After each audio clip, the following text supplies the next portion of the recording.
Oke, sebelum kalian nonton video, jangan lupa like, subscribe, share, dan komen.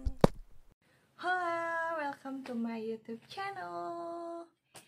Nah, karena ini video pertama aku, jadi sebelum memulai videonya, aku mau kenalan dulu sama kalian. Namaku Ragil Puspita, usiaku 27 tahun, dan aku tinggal di kota Madiun. Nah, di videoku kali ini aku bakalan sharing ke kalian tentang gimana sih kuliah di S1 kebidanan. Jadi guys, pada waktu itu aku kan mulai kuliah itu tahun 2011 ya. Waktu itu aku masuk pakai jalur SNMPTN. Jadi dia kayak tes tulis gitu. Aku ambil 2 jurusan.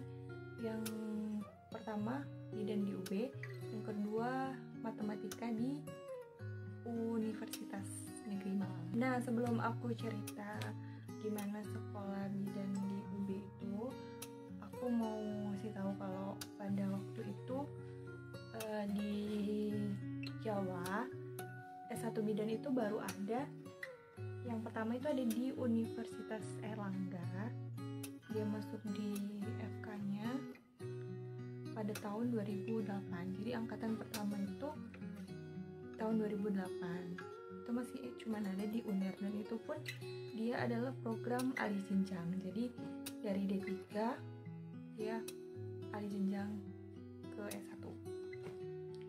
Abis itu disusul lah sama UB tahun 2009 itu, dan sampai sekarang ini aku info dari webnya IBI itu sampai tahun 2018 itu udah ada 32 prodi S1 bidan.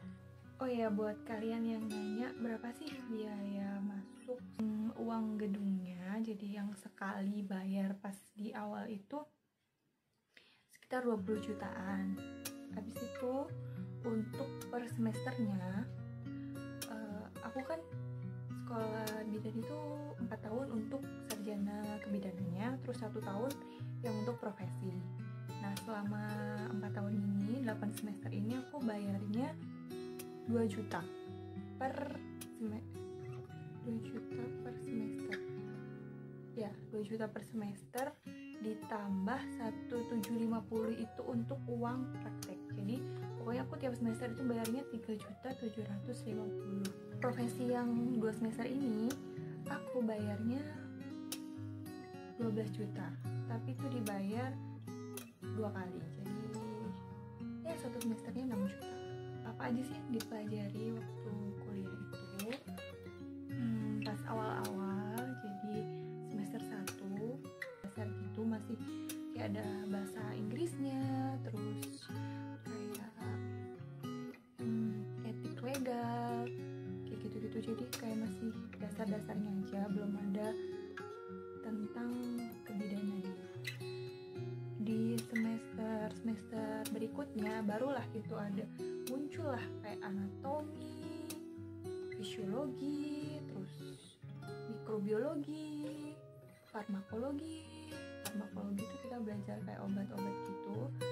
Terus ada lagi kayak biokimia dan lain-lain. Nah, selain materi dasar itu tuh ada kayak asuhan kebidanan.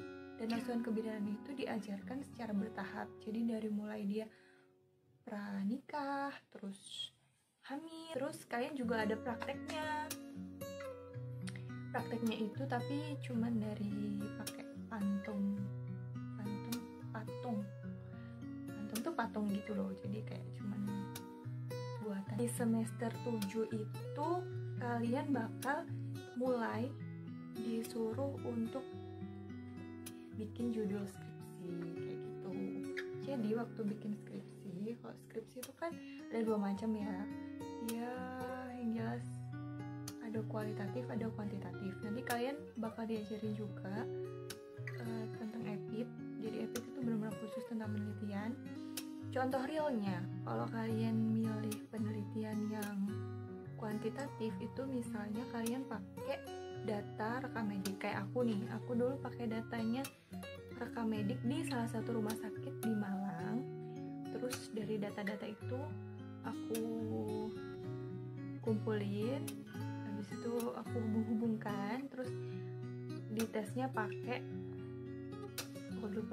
SPSS, dan hasil statistiknya tuh gimana, dia kayak signifikan atau enggak gitu.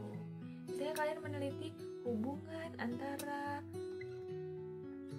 ibu hamil dengan apa gitu ya, jadi ada beberapa, minimal sih 2 variabel ya, 2 variabel, jadi menghubungkan antara ini dan ini, terus nanti hasilnya itu gimana, dia berpengaruh apa enggak satu sama lain gitu loh, berdasarkan hasil penelitian kalian gitu. Kalau kualitatif, teman-teman aku tuh ada yang kayak bikin penelitian di mencit itu kayak tikus yang percobaan. Dia misalnya memasukkan, dan mencit itu hamil gitu loh, dia memasukkan kayak misalnya ekstrak apa gitu ya, dia berpengaruh nggak sama kehamilannya gitu, kehamilannya si mencit itu, gitu aja. Jadilah skripsi kalian, terus kalian bakalan di yudisium itu jadi prawisuda gitu, jadi kalian benar-benar disahkan menjadi sarjana, dan kalian bakalan dapat gelar sarjana kebidanan tuh, S.KEB gitu. Datanglah kalian dalam fase profesi. Waktu itu pertama kali aku masuknya adalah di rumah sakit Lingi Kabupaten Blitar.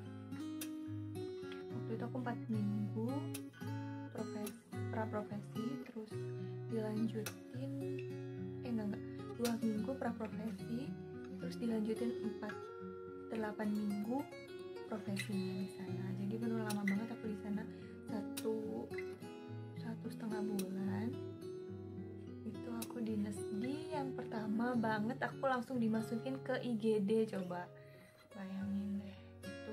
Jadi di sana itu gak cuma ngurusin pasien yang perbidanan, bukan, jadi kita benar bantuin mas-mas dan mbak-mbak perawatnya kalau misalnya ada kecelakaan datang, kita juga harus ikut bantu gitu loh. Kita harus bisa ya paling enggak TTV awal. Jadi kehidupan profesi itu ya kan, karena kita cuma 2 semester, itu benar-benar dibagi, ada stase di rumah sakit, stase di puskesmas, dan stase di komunitas itu kayak di desa gitu. Jadi kalau yang di rumah sakit kita belajar ya udah cari-cari kasus gitu. Terus selama profesi baik di rumah sakit maupun di puskesmas, kita wajib mengerjakan laporan. Jadi laporan itu bentuknya kayak makalah. Nah itu ada banyak banget lah pokoknya. Itu sesuai dengan asuhan kebidanan yang diajarkan waktu kuliah itu. Misalnya asuhan kebidanan tentang persalinan normal, tentang nifas. Itu satu judul, 1 laporan. Di situ kita juga nyari pasien. Nah, pasien kita ada targetnya gitu loh. Kita harus dapat target persalinan normal berapa. Itu harus ditulis juga SOAP-nya. Terus jaga lagi, bikin laporan lagi, jaga lagi, bikin laporan lagi, gitu aja terus ya kan. Tapi jangan salah, kita juga tetap harus menghibur diri. Kalau kalian misalnya kan shiftnya tuh pagi, siang, malam. Kalau kalian udah dapat malam-malam, kalian akan libur 2 hari. Nah disitulah kalian harus banget wajib untuk membersihkan pikiran-pikiran kalian dari stresor yang sudah kalian dapatkan. Itu wajib. Supaya kenapa? Supaya kalian nggak gila gitu ya. Jadi kalian lulus itu tetap jadi bidan yang waras. Kita ke komunitas. Waktu itu aku di desa Sumber Pucung. Nah di situ itu kita kan modelnya kayak KKN gitu ya. Jadi kita harus menemukan apa masalah yang ada di desa itu, terutama masalah kesehatan. Terus kita menyelesaikannya bersama-sama, dibantu dengan pihak-pihak yang berkaitan di sana gitu. Udahnya kegiatan komunitas selesai, kita balik lagi ke kampus untuk namanya ujian OSCE. Nah, di OSCE ini modelnya gimana? Jadi kayak kita masuk satu-satu, terus kita kayak di ruangan-ruangannya itu kayak udah disiapin kasus-kasus yang harus kita kerjakan. Nah, di dalamnya itu penilainya tuh nggak cuma dosen kita, jadi mereka tuh kayak ngundang dari kayak tenaga profesional lain. Sebenarnya sih mereka adalah pembimbing kita juga waktu di lahan. Jadi kayak ada profesi bidan, ada dokter. Setelah melewati OSCE, terus kita dinyatakan lulus, kita bakalan di yudisium lagi. Jadi yudisium profesi. Habis itu kita daftar untuk wisuda. Sebelum wisuda itu kita disumpah dulu. Jadi disumpah bidan dulu. Waktu itu ada ketua IB pusat datang.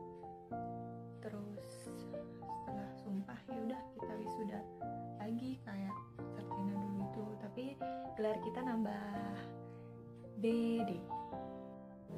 Nah, udahnya aku cerita ini. Kalau misalnya kalian ada pertanyaan, kalian boleh komen di bawah, atau kalian bisa DM di IG aku. Silahkan buka IG aku, Ragil Puspita.